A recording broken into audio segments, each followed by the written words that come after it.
courage aux forces de l'esprit. Bonsoir et bienvenue pendant le 20h, votre rendez-vous de décryptage de l'actu par la culture. Aucune représentation politique à l'Assemblée nationale, recul des suffrages, message environnemental totalement brouillé. L'écologie politique est-elle condamnée à échouer? Nous en débattons avec Marie-Jeanne Higoli et Paul Tourki-Douriagne, suivi du décryptage proposé par Marie-Joseph Harry-Guilandine et Xavier Affre. Bonsoir Marie-Jeanne Higoli. Bonsoir Philippe. Éditorialiste pour Pendant le 20h. Et bonsoir Paul Tourki-Douriagne. Bonsoir Philippe, bonsoir Marie-Jeanne. Éditorialiste également pour Pendant le 20h. Alors Paul, je vais commencer avec vous. Selon vous, qu'est-ce qui a changé dans la manière de penser l'écologie ces dernières années? Rien. Le paraître, les réunions de gouvernants, de décideurs, un coup à Rio, un coup à Kyoto, un coup à Paris, j'y vais mais toi tu n'y vas pas, etc. Et puis finalement on s'aperçoit que rien n'a changé. Alors on a des mesures ponctuelles qui sont souvent une manière de culpabiliser les individus, les familles, voilà, sur le tri, vous respectez pas, ou la lumière, ou l'eau, il faut économiser l'eau, etc. Et puis on s'aperçoit qu'au niveau des États, on s'aperçoit qu'au niveau des industriels, c'est de pire en pire.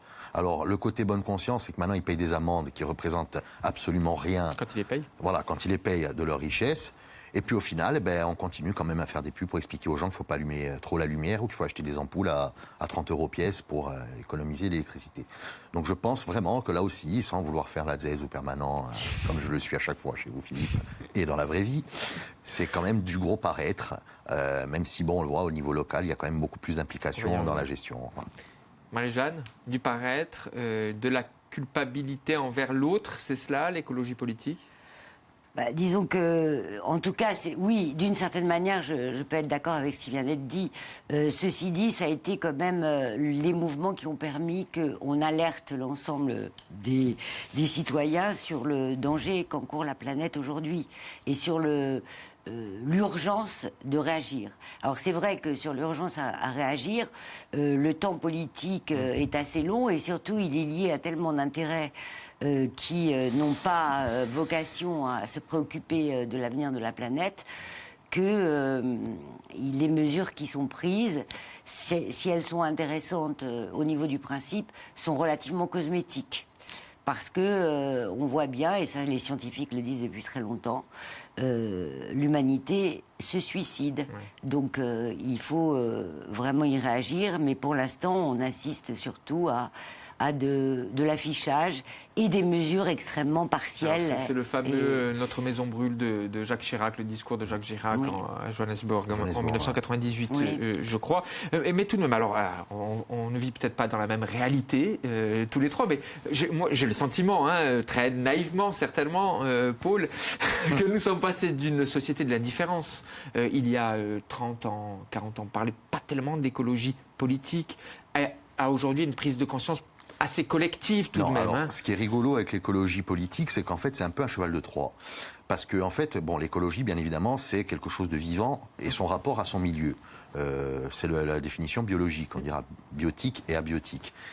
L'écologie politique a fait son apparition, alors que l'écologie tout court, c'est un terme qui est très ancien.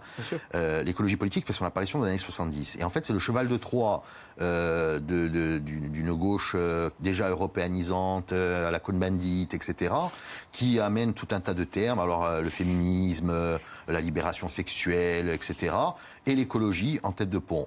Et c'est sous Mitterrand réellement que ça commence à prendre de l'ampleur, parce qu'effectivement, ça représente quand même une partie de l'électorat et des préoccupations, entre guillemets, des citoyens. Donc, on commence à avoir cette espèce de conscience politique parce qu'il faut réagir. Alors, bien évidemment, au départ, c'est beaucoup plus ancien que ça, c'est l'époque de la bombe atomique et du développement de l'arme nucléaire, que réellement il y a une écologie politique, avec les premiers scientifiques, même Einstein d'ailleurs, qui avait dénoncé l'utilisation du nucléaire. Mais en fait, au final, c'est de l'écologie sociétale.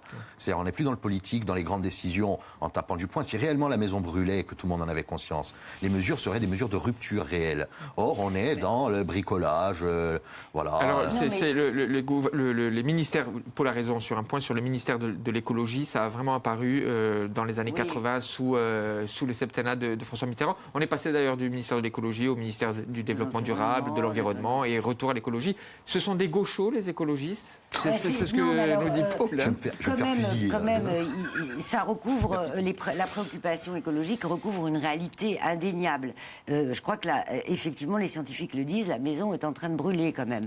Mais effectivement, on est passé de l'indifférence à une prise de conscience collective, puisque finalement l'enjeu écologique, même si c'est du paraître, apparaît pratiquement dans tous les programmes politiques. Et que, effectivement, on peut dire que c'est des gauchos parce que en 74, quand René Dumont se présente, il est héritier de la contre-culture, de tous ces mouvements de 68, etc. Mais et de ce désir de retourner à la nature et de vivre plus simplement contre le consumérisme qui commence à devenir extrêmement. Et donc, effectivement, quand on peut dire que c'était non pas un cheval de Troie, mais d'une certaine manière une volonté de changer la vision du monde. Et je crois que le problème de l'écologie politique, c'est qu'elle est en contradiction avec elle-même, même si les mouvements d'écologie politique n'avaient pas de stratégie de prise de pouvoir, mais plus d'alerte, c'est qu'ils sont en contradiction, parce que si on veut vraiment qu'on prenne en compte cette réalité, il faut changer complètement de mode de production, de rapport au monde, etc. Alors dans cette émission, dans la thématique du débat de ce soir, on n'est pas là pour évoquer le développement durable dans son intégralité, la conscience écologique, la conscience environnementale. On est vraiment là pour essayer d'analyser l'écologie politique dans sa structuration de parti, dans sa structuration électorale. Et c'est pour ça que je vais vous donner quelques chiffres. Vous avez parlé de René Dumont en 1974, aux élections présidentielles. Il est le pionnier donc de l'écologie politique. Son score, 1,32% des voix. La suite, en 1981, Brice Lalonde, 3,87% des voix. En 1995, Dominique Voynet, 3,31% des voix. Et en 2002, Noël Mamère, c'est le plus haut score pour un candidat vert, uniquement vert, 5,25. Mais si l'on passe à la dernière élection, en 2017, le candidat écologiste était de fait Benoît Hamon. Parce qu'il avait l'étiquette. Ce qui a fait dire d'ailleurs à Arnaud Montebourg, je l'aime bien cette petite formule, c'est pour ça que je vous la montre en exergue. En fin de compte, Benoît Hamon aura fait le meilleur score de tous les écologistes à une présidentielle, avec 6,35% des voix. Il a eu la main verte. Alors, au-delà de l'anecdote humoristique de Montebourg, est-ce que ces faibles scores de l'écologie politique ne sont pas dus à ce qu'a dit tout de même Paul, cette idée qu'on est dans un segment à gauche et uniquement à gauche? Non, il n'est pas uniquement à gauche, parce qu'il y a eu une des raisons des échecs aussi du mouvement politique de l'écologie, c'est les incroyables divisions. Ça s'est divisé en de multiples partis. Oui, mais c'était tout le temps sur le spectre. Non, il y a l'électorat était un électorat plus à gauche. De la gauche. Oui, l'électorat à droite, peut-être. sur les formations de droite. Mais il y a quand même. Pas monter à PR, mais sur l'UMP, etc. Il n'y a pas de vision écologiste particulière. Macron lui-même n'a aucune vision écologiste. D'ailleurs, il prend un VRP pour remplir le ministère de l'écologie. Absolument, ça a plus diffusé. Absolument, c'est un VRP Nicolas Hulot, ministre de l'écologie. Il n'y a pas d'intérêt réel, mais il y a toujours cette idée de rafler une partie d'un électorat de gauche qui est éloigné, je dirais, de la gauche dure, structurée, etc. C'est vrai qu'il y avait un ancrage à gauche depuis les années 90, en réalité. Auparavant, c'était beaucoup plus nuancé, et il y a quand même des tendances qui sont des tendances assez conservatrices dans les mouvements écologiques, d'écologie politique. Hein. Même Antoine Wechter et tout ça, c'était pas quand même une gauche extrêmement marquée. Et je crois qu'il y a aussi une très forte présence des préoccupations écologiques dans tous les mouvements régionalistes. Et c'est pour ça qu'on trouve en Corse une plus grande proximité de la question écologique au sein du mouvement qui était au départ régionaliste, qui aujourd'hui... Historiquement, l'écologie politique est plus proche du mouvement nationaliste. Disons que oui, l'émergence, je dirais, de cette conscience-là avec l'histoire du vin et des caves d'Aléria. Et des bouts rouges avant. Les bouts rouges, exactement, tout à fait. La Méditerranée qui devient une poubelle. On a un rapport qui est très intime et charnel, presque, je dirais, avec notre territoire. Voilà. On est une île, une montagne dans la mer. On ne va pas refaire la formule touristique, mais il y a cette schizophrénie, du coup, et cette appartenance quasi, je dirais, maternelle à cette terre, et ce qui fait qu'on est tout le temps dans la réaction par rapport à elle. Le seul problème, c'est que malgré tout, malgré notre réaction, etc., eh bien, on continue à voir que tout se délite. Le BTP, sans tirer la pierre sur les cibles faciles, est en expansion et en explosion. C'est-à-dire que c'est l'échec ? Est-ce que oui. C'est clairement l'échec de stratégie d'écologie politique. Ça veut dire qu'aujourd'hui, pardon Paul, mais si on reste si on évoque la Corse, c'est important ce que vous dites, c'est l'écologie, on est passé de l'écologie où, en tout cas, ce ne sont plus les partis, les formations politiques, au tissu associatif, c'est, je pense à Oulé Hunt notamment, voilà. c'est vraiment là, exactement, c'est vraiment là où se situe aujourd'hui l'action. On est passé du militantisme politique presque à de l'activisme avec ça. Si vous voulez, moi, encore une fois, on jugera le boulot qui est fait avec les nationalistes à l'heure actuelle, encore une fois, après coup ou dans quelques années. C'est-à-dire que le mandat était trop court pour avoir de réelles réformes. Ça donne des caps tout de même. Voilà, ça donne des orientations et des caps, tout à fait. Mais moi, je pense réellement que l'écologie, au-delà de l'affaire de tous, des individus, des familles, c'est quand même quelque chose qui doit être presque extérieur à la politique structurée. Pourquoi ? Parce que la politique structurée, on en parlait un peu en off tout à l'heure pendant la pause, mais elle est obligée parfois de nourrir le compromis. L'écologie ne peut pas se le permettre parce qu'encore une fois, la maison brûle. La maison brûle avec les enfants dedans. Donc, parce qu'encore une fois, cette terre, on ne va pas refaire les formules faciles qu'on voit sur Facebook, mais elle ne nous appartient pas, on nous la prête. On la prête, on doit la rendre à ceux qui vont venir après, qui eux-mêmes la rendront aux autres. Et donc, ça doit être quelque chose qui est extérieur, qui est, je dirais presque ultra déterminé, qui est même presque à la limite, je dirais, violent, une structure qui doit défendre, observer et être la garante de cette écologie. Nous, on est sur un très petit territoire qui est en proie à la spéculation parce que tourisme, parce que BTP, etc. S'il n'y a pas une vigilance permanente, je dirais presque des chevaliers blancs de l'écologie, mais extérieure à tout ce qui est structure politique, on peut aller vers le drame. Alors pour étayer ce que vous dites, et je vais vous faire réagir justement, Marie-Jeanne, ces mots sur le tissu associatif, sur l'importance du tissu associatif et de la société en mouvement en termes d'écologie et la prise de conscience des questions environnementales. Ces mots de Dominique Bourg, qui est professeur de philosophie, un peu de philosophie lorsque l'on parle d'écologie, ça ne peut pas faire du mal. Il a dirigé le dictionnaire de la pensée écologique au PUF. Au fur et à mesure que les dégâts vont se faire sentir, on va finir par agir. On est dans la réaction. Pour l'instant, seule une partie de ceux qui ont pour profession de s'occuper des questions écologiques ont compris l'amplitude de la question. On peut penser encore à Oulé Hunt. Mais la brutalité des changements à venir va nous contraindre à la compréhension. Et là, de fait, c'est la population dans son acceptation la plus large qui doit prendre en compte. Quand vous êtes à Bastia et que vos fenêtres elles sont noires et que vos enfants tous, enfin bon après on va pas faire l'image du cataclysme, on n'est pas chez Jérôme Bosch, mais quand vos enfants tous et que vous avez des trucs noirs comme ça, et que vous voyez les cheminées des bateaux qui déversent toute la journée des trucs comme ça, vous êtes touché dans votre intime. Donc forcément il y a réaction. Oui, donc c'est ce dont on parlait tout à l'heure, c'est-à-dire l'urgence. Elle va obliger à réagir.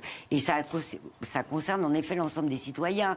Et ça concerne aussi l'ensemble du monde. C'est-à-dire que nous, on est une île, mais toute cette question, elle est mondiale. Et qu'on va être obligé d'en arriver à des coalitions internationales qui seront un peu contraignantes pour obliger justement tous ces gouvernements. Ce qui se passe avec les accords de Paris. Oui, les accords de Paris, on voit par exemple les États-Unis qui se rétractent, ou la Chine, on en parlait aussi. Absolument, mais je ne parle pas de ça. Je dis de quelque chose de beaucoup plus contraignant qui sera parce que aujourd'hui, et c'est ce dont on parlait aussi tout à l'heure, c'est que pour que ça change, il faut qu'il y ait j'irais presque une révolution dans le rapport au monde, à l'environnement, à la nature, et donc la remise en question des modèles du productivisme, du consumérisme, et d'ailleurs de renoncer du marché et de renoncer donc du libéralisme ou du capitalisme, je préfère ce mot, renoncer à nos petits privilèges. Et on est tous un peu en contradiction d'ailleurs avec ça, parce que les besoins qui ont été créés artificiellement, est-ce qu'on a envie de les lâcher? C'est pas évident. Et quand on pense qu'il y a 4/5 de la population du monde qui n'arrive pas à pouvoir prendre en compte ces besoins les plus élémentaires, on se rend compte qu'en effet, il faut un partage différent, une redistribution des richesses. C'est là où il y a une malhonnêteté un peu de l'écologie politique. Alors là, je parle au niveau général. Oui, c'est qu'effectivement, on nous a toujours fait croire qu'il y avait trop d'humains. Il y a une culpabilisation, il y a presque quelque part, entre guillemets, un peu de fascisme dans l'écologie en disant oui, c'est l'individu, c'est l'homme qui est coupable, regardez les animaux, la forêt, la nature, etc. Bon, effectivement, il y a une partie... Mais le problème, c'est la distribution de ces richesses, c'est la distribution de la population sur le territoire. Il y a des problèmes au-delà de ça. Et l'écologie politique ne l'a jamais pris en compte. Jamais. On est dans la culpabilisation du citoyen qui doit trier ses poubelles parce que telle société ne le fait pas en amont. Et au final, on se retrouve avec... Vous allez pouvoir répondre, Marie-Jeanne, parce qu'il y a l'écologie qui n'a jamais pris en compte ces questions-là. Oui, non. Pensez l'écologie politique est-elle condamnée à échouer? Vous avez 40 secondes. Non, je pense que l'écologie politique en tant que mouvement autonome par rapport aux politiques, je ne sais pas si ça va continuer ou si ça va trouver une nouvelle forme. Je crois que néanmoins la diffusion de la nécessité de prendre en compte ces questions-là va devenir de plus en plus évidente et que par conséquent, l'ensemble des pouvoirs publics vont être obligés de réagir. Alors effectivement, je crois beaucoup à la réaction des associations. On a parlé d'Ouléante ou anciennement du Garde en Corse, qui ont fait un excellent travail parce que d'abord, ils ont une réactivité et une capacité à agir assez immédiate, alors que le politique, le temps est long et les intérêts complexes et qui font que finalement ils remettent à demain des décisions qui devraient être prises aujourd'hui. Paul, 40 secondes. Oui, non, je pense qu'effectivement, c'est voué à l'échec parce que ça devient un appareil d'État, un appareil de gouvernement, un appareil de parti, la bonne conscience, la bonne couverture, je dirais, pour pouvoir faire passer d'autres idées derrière, et que finalement on est encore une fois sur du petit sociétal, des livrets d'épargne qui permettent peut-être, alors que ça ne finance aucune révolution écologique, on est de plus en plus dans la catastrophe. Pourquoi? Parce que c'est au niveau des gouvernements, c'est au niveau de l'État et j'ai envie de dire presque du complexe industriel, pour pas dire militaro-industriel puisqu'il n'existe plus, mais c'est au niveau du complexe industriel que ça se joue. Et on le voit qu'ils ont l'impunité totale parce qu'ils font partie justement de ce jeu politique à l'échelon mondial. Les présidents sont des VRP de grands groupes industriels. Il faut le dire, le président. Voilà. Donc il n'y aura aucune réforme. L'écologie est vouée à se casser la gueule si les garde-fous font partie du jeu. Si les garde-fous sont extérieurs au jeu, à ce moment-là, éventuellement, alors vous serez d'accord sur ce constat, mais nous allons poursuivre notre conversation. Penser l'écologie entre réflexion philosophique et engagement politique, ou le passage du militantisme à l'activisme, c'est le décryptage culturel de Pendant le 20h. Nous ont rejoint Marie-Josée Harry-Guilandine, journaliste et éditrice. Bonsoir Marie-Jo. Bonsoir. Et Xavier Affre, historien et cinéphile. Marie-Jo, c'est avec vous que nous allons commencer. Focus sur l'œuvre de Pierre Rabhi. Oui, Pierre Rabhi. Ne bougez pas, Paul. Ne bougez pas. Ne bougez pas, Paul. Que moi, j'aime beaucoup. Il dit des choses qui sont tout à fait intéressantes. Son dernier ouvrage, c'est La convergence des consciences. C'est aussi l'auteur du Manifeste pour la Terre, de Vers la sobriété heureuse. Tout ça chez Actes Sud, belle maison d'édition. Et il est aussi le sujet de nombreux ouvrages, dont d'ailleurs Pierre Rabhi le Fertile de Serge Auruy. J'en parle parce que c'est notre compatriote quand même, Serge Auruy, donc on est très fiers. Voilà, dans cet ouvrage-là, la convergence des consciences, il s'est livré un petit peu au jeu d'un abécédaire un peu hétéroclite. Il parle de plein de gens, de plein de notions, comme l'agroécologie, évidemment, l'adaptation, parce qu'il faut aussi s'adapter à la Terre et pas essayer de contraindre la Terre à notre mode de vie, l'alimentation dévoyée. Et bien sûr, l'écologie politique, c'est ce qui nous intéresse. Alors, il est aussi poète, quand même. Et donc, il nous dit que cette écologie politique, elle n'arrive pas à percer. Il en est bien conscient. Il dit parce qu'elle s'obstine à rester dans le domaine factuel, alors que son champ d'action est aussi celui de la beauté qu'elle l'ignore. Et il nous dit qu'en fait, nous avons besoin de beauté aussi pour... Je souris parce que Paul... Disons, je pleure intérieurement. Nous avons besoin d'une nature belle qui va évacuer aussi les miasmes et les nuisances du monde humain. Mais pour revenir aux solutions, parce qu'il en a quand même aussi, il explique que finalement préserver la nature, c'est quand même la base de tout. C'est indissociable de notre vie, c'est l'essence même de notre vie. Et il trouve ça assez extraordinaire que ce soit une question subsidiaire reléguée justement à un seul ministère. Pour lui, c'est... Et il a dit dans une interview au magazine Kaizen, ce n'est pas Kaizen, ce n'est pas un parti politique que devrait être japonais, que devrait être en fait finalement l'écologie, mais c'est une prise de conscience parce que nous tous autour de cette table, nous buvons, nous mangeons, nous respirons et tout ça, ça relève de l'écologie. Plus nous polluerons, plus nous respirons quelque chose effectivement d'inrespirable, vous venez de le dire, plus nous mangerons des choses polluées, etc., etc. Et ça concerne absolument tout le monde, des plus grands pays pollueurs à nous autour de cette table. Et c'est assez intéressant dans le discours de Pierre Rabhi qui, lui, engage en fait à enseigner l'écologie, la prise de conscience, pas juste un mouvement politique et surtout pas quelque chose de moralisateur et un parti de donneur de leçons. Il est contre il n'est pas favorable à la structuration politique de la pensée écologique. Pour lui, il faudrait que ça soit intégré à l'éducation des enfants dès le plus jeune âge. Paul, une petite réaction parce que vous qui aimez beaucoup Pierre Rabhi. Non, disons que oui, voilà. Après, sous le couvert de la poésie, du truisme, etc. Et de la philosophie. Ouais, presque. Donc non, on est quand même sur quelque chose qui est essentiel et évident, c'est l'agriculture. Je veux dire, si à un moment donné, on ne retourne pas à une agriculture saine et qui est adaptée à nos besoins, que ce soit dans l'élevage ou dans le maraîchage, etc., on va vers une catastrophe, non seulement planétaire, je dirais même de la nature, de la création, mais surtout humaine. Parce qu'on le voit, là, on s'empoisonne à petit feu. Et... Vous voyez que vous êtes d'accord finalement avec Pierre Rabhi sur certains constats. J'adore Pierre Rabhi. Responsabilité commune. Voilà. Oui, la responsabilité commune. C'est important de le signaler. Vous faites bien, Marie-Jo. Xavier, c'est avec vous que nous allons poursuivre ce décryptage de notre débat du soir sur l'écologie politique. Night Moves de Kelly Richard avec Jesse Eisenberg, Dakota Fanning. Alors, je choisis un film que peu de gens connaissent. Oui.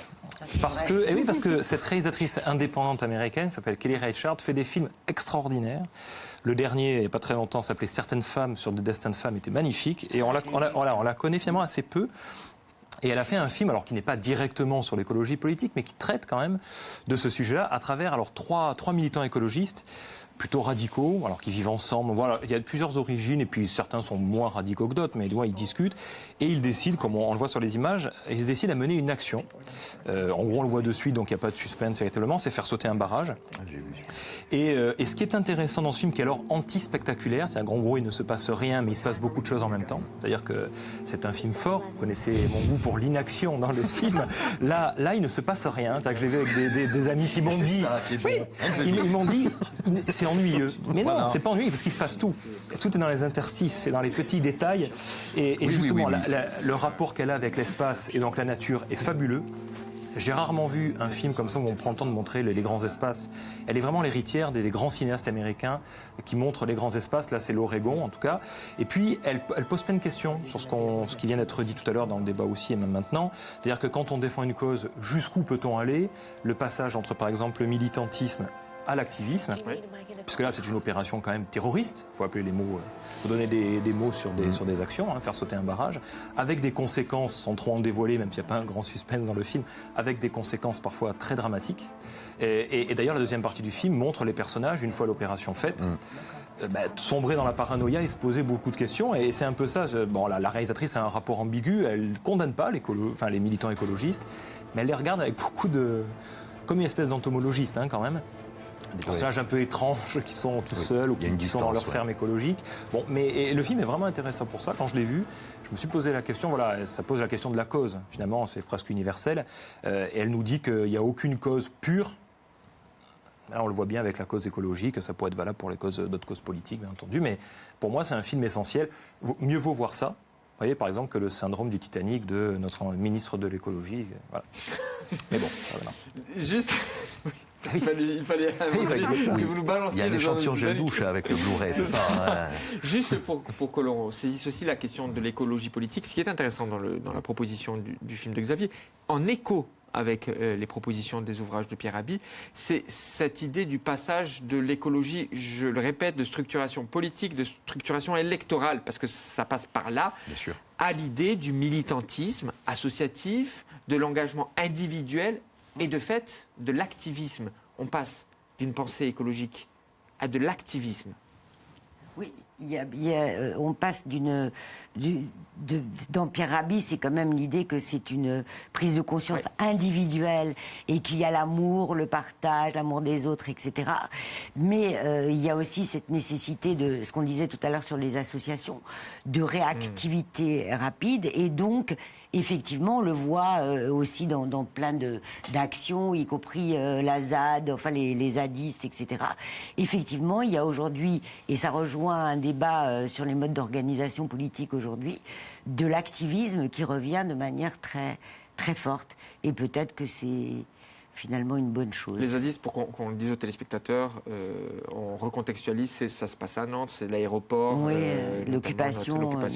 Mais le film se pose la question d'ailleurs. Hein. On voit des jeunes discuter beaucoup sous les tentes, voir des films sur la destruction climatique, etc.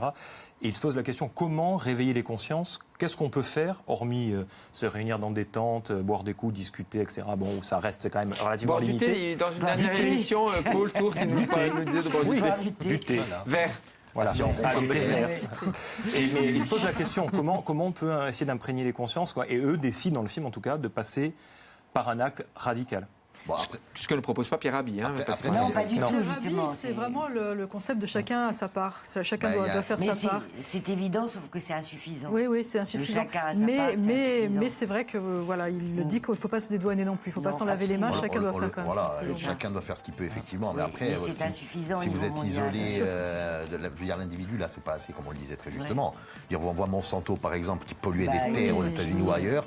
Le type qui avait son exploitation au milieu qui était saine, il était forcément contaminé, même si il voulait quand même faire du bio et du naturel. Donc, c'est la fin des échanges. Merci à vous quatre d'avoir participé au débat et au décryptage concernant cette thématique, l'écologie politique. Merci à vous de nous avoir suivis. Rendez-vous ici, sur France 3. Même lieu, même heure. Ça se passe pendant le 20h. Merci Paul.